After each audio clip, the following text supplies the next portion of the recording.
Hartlik goeiemôre en baie welkom by hierdie woord vanoggend. Brood en water, 5 minute woord bediening. En kom ons kyk wat het die Here vandag vir ons instoor. En om hierdie gedeelte wat die Heilige Gees my oë voor geopen het, en die klanke en die woorde in my gedagtes en op my tong geplaas het, wil ek gou kortliks 'n storie vertel. En dis 'n storie, ek is onseker of dit 'n ware storie is, maar ek glo regtig dit is moontlik. En dat God in beheer is en God in ons werk elke dag om sekere dinge te doen.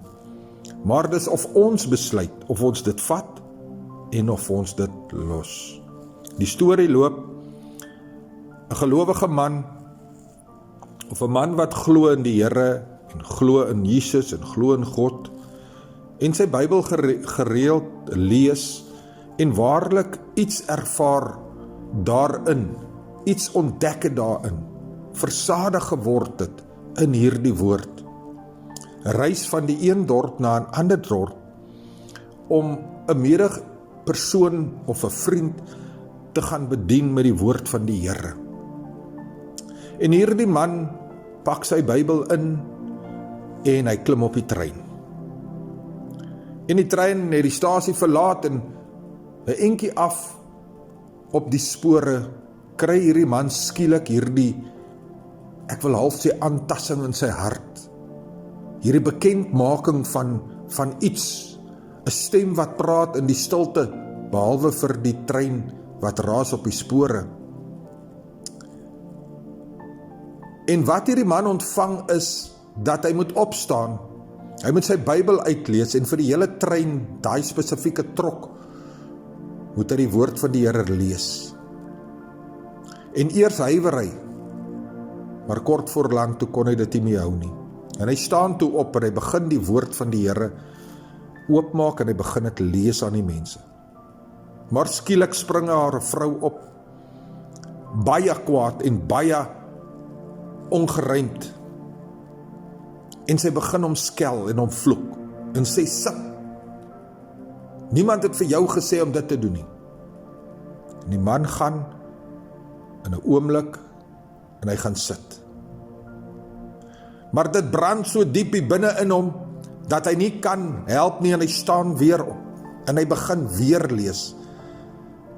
Die res van die trein trok is stoepstil, daar kan 'n speld val op die grond en hulle sal dit hoor. En die volgende oomblik spring hierdie vrou weer op en sy begin weer op hom skel en sy slaan na hom. En skielik staan haar jong seun op. En hy sê vir haar: "Mamma, bly stil. Hierdie man is deur God gestuur." Die vrou begin dadelik huil en sy bars uit in trane en hierdie man wat toe nou die woord van die Here lees, vra vir haar: "Maar wat is fout? Hoekom huil jy nou?" Sy sê dat haar seun het nog nooit van sy geboorte af 'n woord gespreek nie. Ek dink vanoggend kan u absoluut die krag van die Here in hierdie ervaar. Want jy weet, as u en ek glo, en ons kan nog die stem van die Here hoor, in die stilte, wanneer daar niemand praat nie, hoor ons die stem van die Heilige Gees. En weet jy, hierdie vrou wou haar dinge voortbring. Maar in hierdie situasie, hierdie man wat gedink het: "Nee, ek gaan dit maar liewers los, want hierdie vrou is omgekrap." Hy het nog steeds weer opgestaan, natuurlik uit die krag van die Here uit, en die leiding van die Gees. Maar dit wat moes gebeur, het gebeur. Dalk was daai mamma se bede dat hierdie kind weer kon praat. Maar omdat die omstandighede anders te gelyk het, en dalk het God dit verdraai, of dit gedraai, om sy doel te bereik, dit wat hy wou doen. En hy het hierdie man gebruik om bold te wees, soos die Engelsman sê, en op te staan, en te doen wat vir hom in sy binneste ervaar het. Paulus skryf aan Timoteus in hoofstuk 4, vers 2, en hy sê: "Verkondig die woord. Hou aan tydig en ontydig. Weerlê, bestraf, vermaan in alle lankmoedigheid en lering. Weet jy, ons het nodig om soms ontydig op te staan en dit wat ons glo in die woord van die Here te deel. Weet jy, hy is die ware brood wat ons benodig, die ewige brood. Die brood wat uit die hemel uit neergedaal het, waarvan ons moet eet, die woord opeet.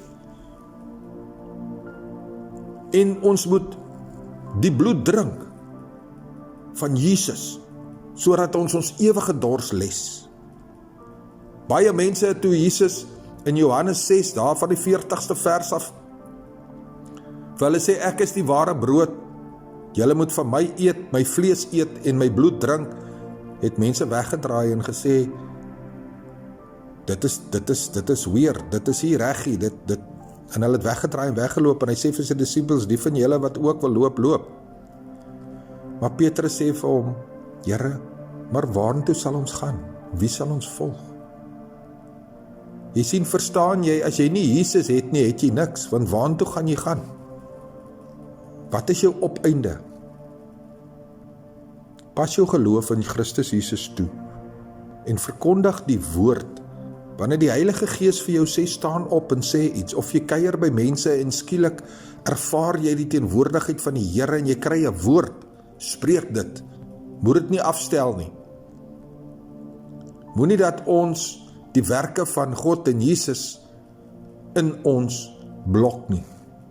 Kom ons wees ware disippels vir die Here en ons doen soos hy sê. En ons verkondig sy woord en ons bely sy naam, die naam van die Seun van God, Jesus Christus homself, aan alle nasies.